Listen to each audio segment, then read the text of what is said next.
E a gente acha que se tem um olhar que seria bom para terminar o dia, é esse olhar da transformação cultural para a inovação. O Aaron, no fundo, ele fala, tem uma coisa, que no fundo existe um luto silencioso quando a inovação chega. A inovação substitui algo. E às vezes a gente tem dificuldade de deixar ir esse algo, né? E o nosso próximo convidado, né, que é o Aaron Powers, ele trabalha exatamente na transformação humana. Como é que a gente faz isso sem perder esse contato com o que existia, com o legado? Ele é um parceiro de estratégia na SYLVAIN, trabalhou na Google, Netflix.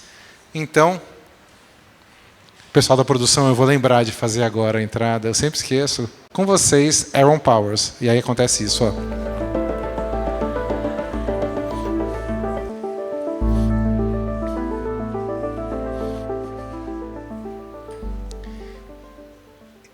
Aaron, hi. I can't hear you. Yeah. That's because I'm still on mute. It's early in LA. You know what I used to say, that I'm just practicing before. So it's not that I forgot. Thank you a lot for being here. I just told them in Portuguese that we love SYLVAIN. We love your approach. We have the opportunity to know a lot of you from Fast Company and other South by. And you are our last speaker from the morning, and we are so proud of having you here talking about innovation for a group of people that they are from HR, and we are not well known from Innovate. So please enlighten us, and the stage is yours. Thank you. Thank you. Thank you very much. With that, I'm going to invite you all to join me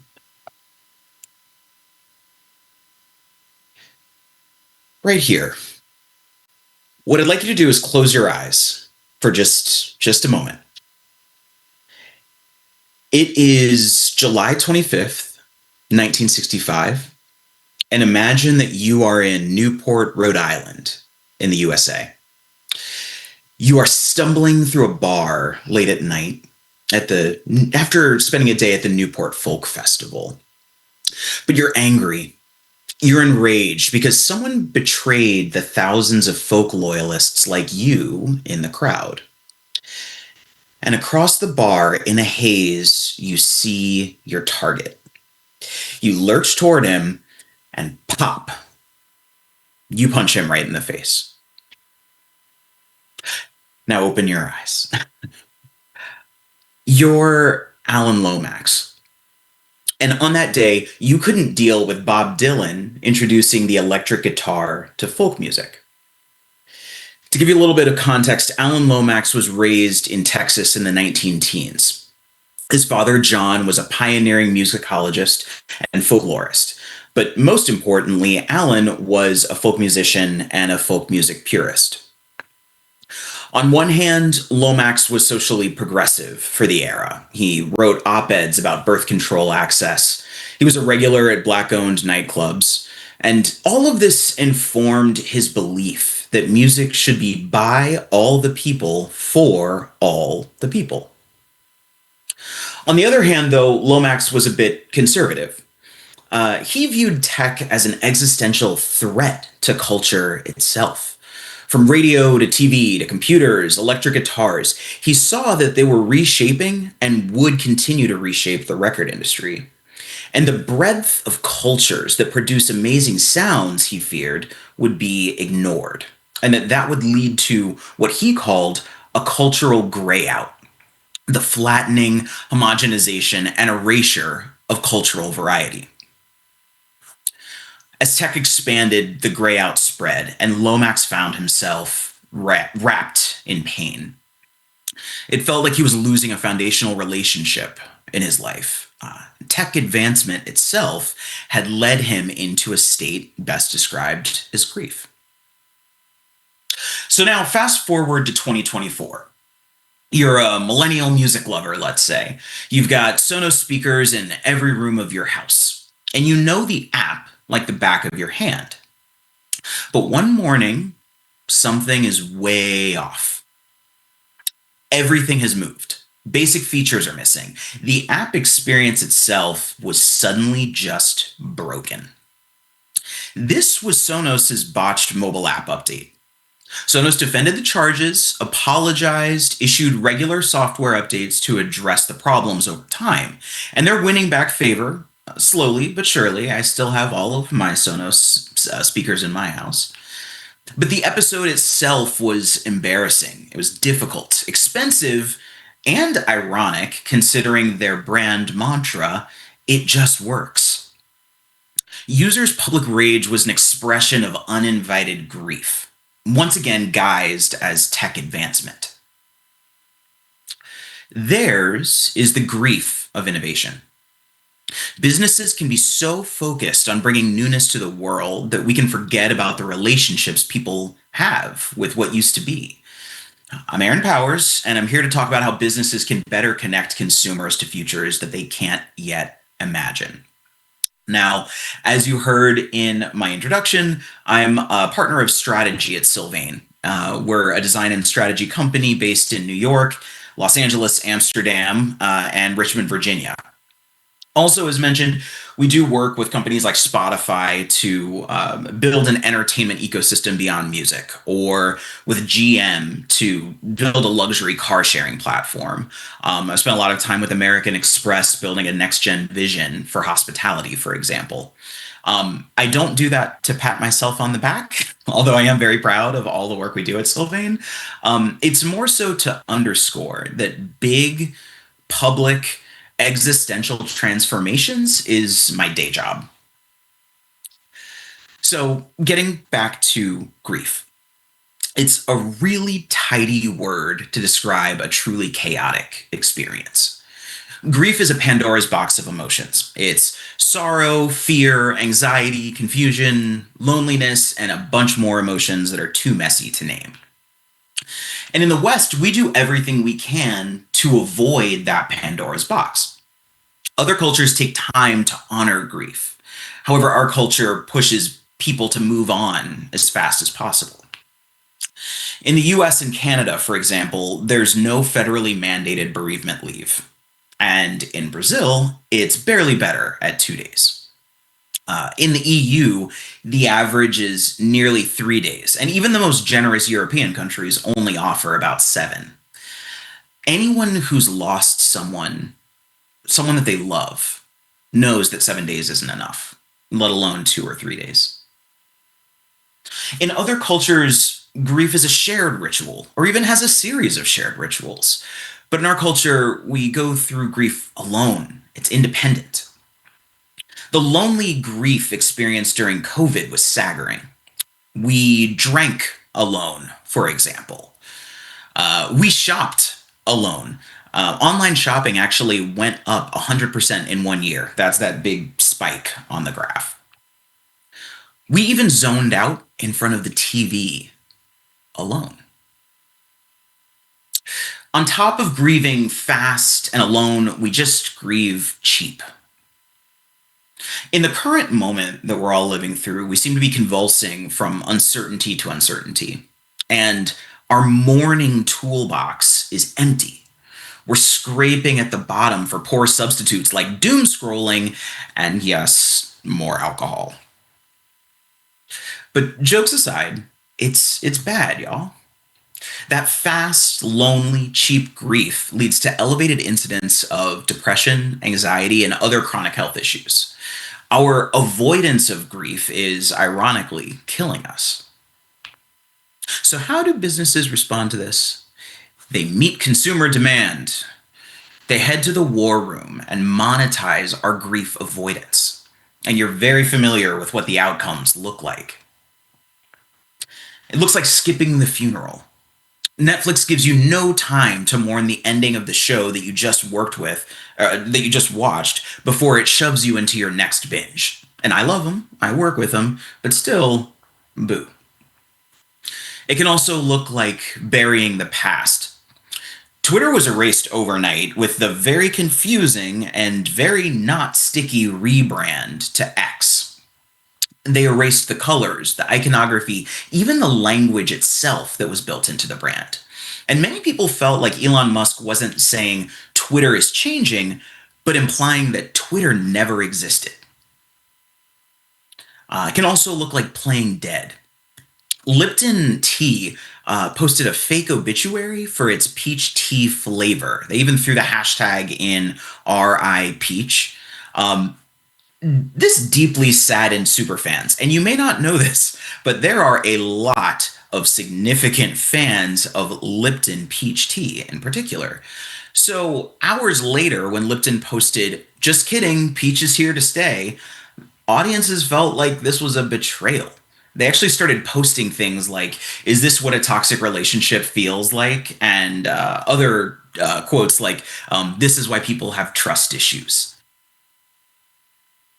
But it also looks like empty condolences. So, have you ever been in a situation where you're receiving comforting messages from someone who's supposed to know you, but they have absolutely no clue what you're really going through? This kind of feels like the Disney remakes that we've been seeing flood theaters. Everything from Snow White all the way to the upcoming backlash against the Moana film. A lot of OG Disney fans have decried the Mouse House as soulless, saying that Disney has lost its magic. Instead of giving fans more of what they loved, they demonstrated that they don't understand what made these films special to us in the first place. It is a page that is straight out of Hollywood's playbook, erasing memories, attachments, and grief with the press of a button. But that business strategy of grief avoidance only works in fictional worlds. And that's because in the real world, you can't outrun grief. You can't pretend your past just didn't happen, that people's relationships just never happened. Real people don't work like that. You live with it, you learn from it, and you grow around it. So, what could it look like if companies participated in our grief rather than exploiting it? Maybe Alan Lomax has the answer, our anti-tech folk thug. He was inspired by grief, and he traveled to the American South, to Haiti, to Spain, and beyond, all on a mission to preserve the music he was scared would be lost to technology. And he didn't do it alone. His father, John, went with him, and then his wife, Elizabeth, joined him. He collaborated with Pete Seeger, Zora Neale Hurston, John Wesley Work III, and Bessie Jones. People walked beside Lomax in his grief and worked through their own at the same time. It actually became his life's work, putting sound technology at the disposal of the folk that wouldn't normally be seen or heard: poor communities, Black communities, rural communities, and incarcerated populations. He flipped tech from the cause of cultural grayout to using it as its resolution. And ultimately, he shared his sound library with technologists, producers, and music makers. He didn't keep it to himself.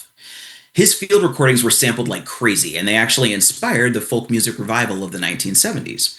He actually fueled young artists like Bob Dylan, and he broadened awareness of jazz, blues, ballads, gospel, calypso, Creole, and Cajun genres, just to name a few. So I'd like to play a quick game with you, if you're willing. It's a little musical interlude, and I want to see how much Lomax's recordings have impacted you. So we'll play Name That Tune. Yay, hooray. Here we go. First song. Does anyone recognize this song? This is the House of the Rising Sun, which was popularized by the Animals. However, the earliest recording, which you can hear right here, was from 16-year-old Georgia Turner in rural Kentucky in 1937. And in reality, the original song could be even older than that.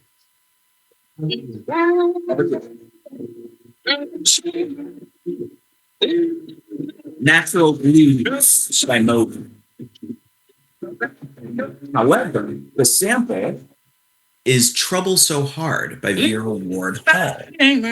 Trouble so hard.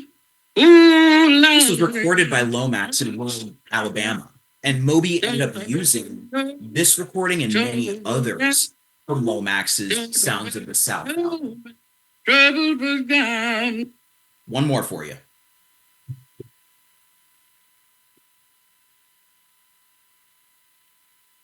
I will always put the outside on presentation. It's what I do. I can't help it. However, there are two Lomax samples in Freedom by the outside. One of them is Stew Ball, which was recorded on the Parchman Farm in Mississippi. And also the second is a hymn from Reverend R.C. Crenshaw at a Baptist church in Memphis. This is what that sounded like.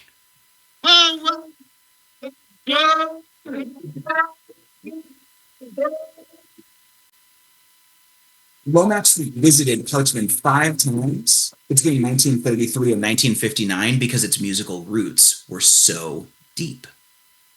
Thank you for playing the game. You can all give yourselves a pat on the back. You did great.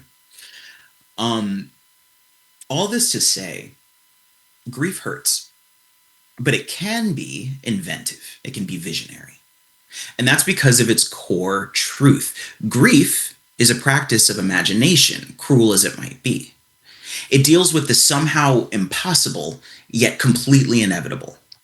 It is love yearning to imagine all that could, but we're certain won't be.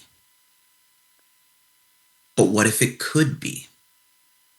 Lomax made a choice to use grief's imaginative power to fuel progress, not to stall it. And he got there by collaborating with his community. He made his grief participatory, shifting from facing impossible to creating possibility. Too often, businesses reinforce lonely, fast, cheap grief. They push people down the path of big change alone. They've got to participate in consumer grief. Grief counselors are a good place to start. Their whole job is coaching people on how to adapt to futures that they never thought were possible. Grief counselors tend to focus on 3 principles. The first is honoring the lost spirit. The second is envisioning a future for the person in grief. And the third is listening to them at every stage of the process. We can take a look at what innovation looks like when it pulls a page from this playbook. First, parade your past. We all fall in love with brands, products, and experiences for a reason, and we're still in that relationship when they start to change. Businesses can work with their grief to help consumers bond and celebrate what they loved, even if it's not there anymore. Universal theme parks honor decommissioned rides with Easter eggs throughout their replacements. It lets fans know that while something new is moving in, their love for the lost is never forgotten. This image is from the ride Escape from Gringotts, which is at the Islands of Adventure theme park in Florida in the US. Those telescopes that are around the perimeter there are all actually built from the Jaws ride, which was a day 1 attraction at the park. You can also take video games, for example. I'm a big video game nerd. Museum levels will pop into games, and they reference past games, forgotten features, or even lost characters. They can range from static galleries of the old all the way to replayable experiences. This footage is from the BioShock Ultimate Rapture Edition, which included a level that was the Museum of Orphaned Concepts. And it references other entries in the BioShock series, the original BioShock itself, as well as its predecessor, System Shock. To be clear, these aren't just fun little gimmicks. The data show that this works. It drives traffic. For example, Ben & Jerry's factory sees 250,000 visitors every year at their flavor graveyard, where you can go and taste decommissioned flavors. And actually, 40% of consumers feel comforted engaging with media that they once saw in their past. And they're excited seeing past marketing artifacts in new campaigns. 59% of millennials, for example, say that they appreciate when brands revive old logos or campaigns. They even consider the offering higher quality. Reviewers rate video games with Easter eggs 5% higher than others. Showing off your past drives preference and passion, and it's just good business sense. Second, give the fleeting form. Our imagination runs wild with unexpected grief. It runs at its own speed and in multiple directions at once. That imagination needs form, it needs shape, a trajectory. Without it, we're just overwhelmed and disoriented. We can bridge the past to the future by making it tangible and breaking progress into small, actionable steps. Apple saw a cordless world before everybody else, so they decided to remove the headphone jack from iPhones. People flipped out. I imagine many of you in the hall and many of you streaming right now probably flipped out. The step was too big and too fast. So thinking quickly, Apple shipped Lightning EarPods and started adding adapters with new iPhone purchases. It was an imperfect transition to the future that they imagined, but it worked. 80 million AirPods were sold in 2025 alone, around the globe. People just needed smaller steps and for Apple to light the way for them. Another example is Lush Cosmetics. And back in 2017, Lush decided that they wanted to introduce naked products that had no packaging. And this was all in an effort to decrease their environmental impact. However, customers were asking, how do I buy and hold on to shampoo or lotion that doesn't have any packaging? What do I do with it? Where do I store it? So, to bridge the gap, Naked introduced Naked store-in-store concepts, which actually coached people on how to use packageless products. They included swag like knot wraps instead of shopping bags to also help them see where other parts of their impact could positively change the environment. This included as well biodegradable and carbon positive containers that were in the stores to help folks bridge that gap and illustrate the transition to naked living in other parts of their lives. Third and finally, shut up and listen. Feeling understood unlocks agency, it unlocks choice. It's really important for business to demonstrate understanding. And when you demonstrate understanding, you do so by listening, not telling. And this is what companies get wrong all the time. Because let's be real, it's inconvenient, time-consuming, and resource-intensive for big corporations to listen. But if you do listen, you can grow market share. 55% of US consumers want retired products back rather than something brand new. It can increase revenue. In a study across the US, UK, and Australia, 61% of consumers said that they'd pay extra for discontinued products. And to be precise, they'd pay 27% more for those discontinued products if they came back. And guess what? A lot of these companies work in product grief, not human grief. So they have the power to resurrect. When you do that, you can change the course of your business. J. Crew, for example, took notes. They discontinued their catalog in 2017 after 30 years. And after 7 years away, they brought it back with a modern twist. And their response was overwhelmingly positive. People were saying, "Thanks for listening to us. We love to hear that they're back. There is a God." People really, really love their clothes. Volkswagen recently made a similar announcement. Years ago, Volkswagen went all in on touchscreen consoles. But the trouble is, touchscreens while driving are not effortless.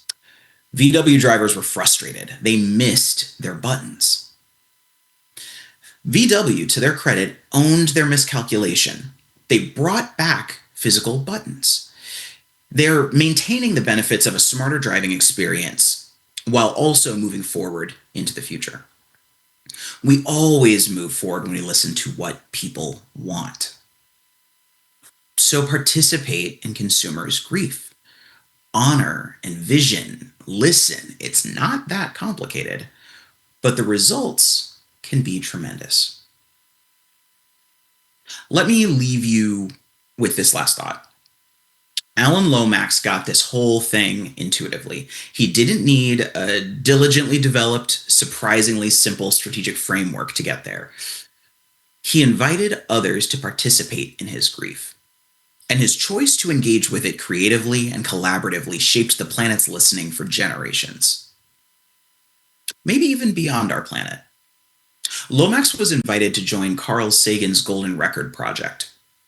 Then US President Jimmy Carter described the record as a token of our sounds, our science, our images, our music, our thoughts, and our feelings. Lomax selected 15 music performances to appear on the record, and then he shot it into the outer reaches of space on Voyager 1. In May 2026, this month, that record is 16 billion miles away from Earth. It's the furthest human-made object from us. Sometimes I think about the aliens listening to that record, and it makes me smile just because it's silly to think about aliens listening to a record. But it also makes me smile because I think that they'll actually get us. That record is humanity pressed into solid gold. There's nothing more human than passing through the gates of grief. We all have to do it. And we are at our best when we can channel the potential energy of those moments into unimaginable invention. So let's follow Lomax's lead and light the way forward. After all, it's what makes us human. Thank you.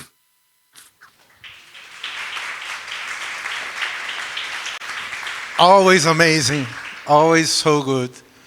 And music puts a flavor in everything, always. Thank you so much. I have two questions for you. You know, we have a group of HR people here mostly.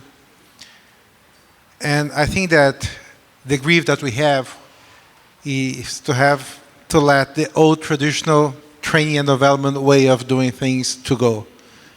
So which hint would you have for us to innovate a little bit more and to try this new approach for learning and development? And the second question is, what do you think it is, the new way of learning in 2026? Great questions. I think first, oftentimes clients of mine will get obsessed with process, and they think that the answer to every problem is a new chart, a new racy model, a new thing to make decisions. And they lose sight of the principles behind them. And when I think about HR learning and development, what I know is that there's a deep understanding of people, human nature, as well as processes, as well as the way that organizations operate. And I think the way forward is to ensure that you're always holding on to the principles, the ideas, the core tenets that are at the heart of why a lot of those processes, why a lot of the training structures came to be what they are. There's a lot to be learned from the history of how to help people get better at what they need to do. So my suggestion is to make sure that you're holding on to those principles more than the processes. And that does lead to the answer to the second question, which is around what does learning look like now? I've spent a lot of time working in the AI space, as well as a little bit of time in the higher ed space. And one of the biggest fears that they face is that everyone, younger people in particular, but it's true across age ranges and across geographies, everyone's taking their learning into their hands, their own hands. And it's both a good and a bad thing. There's a lot more work and effort that comes with that sort of independent learning approach. I think the future of learning, when I see all the work that's being done in AI, is going to involve a strong sense of self-guidance, a strong sense of conviction around what you need to know. And I'd imagine that learning and development is going to find itself much more so drafting off of individual needs, interests, and curiosities rather than forcing syllabi and training modules onto them.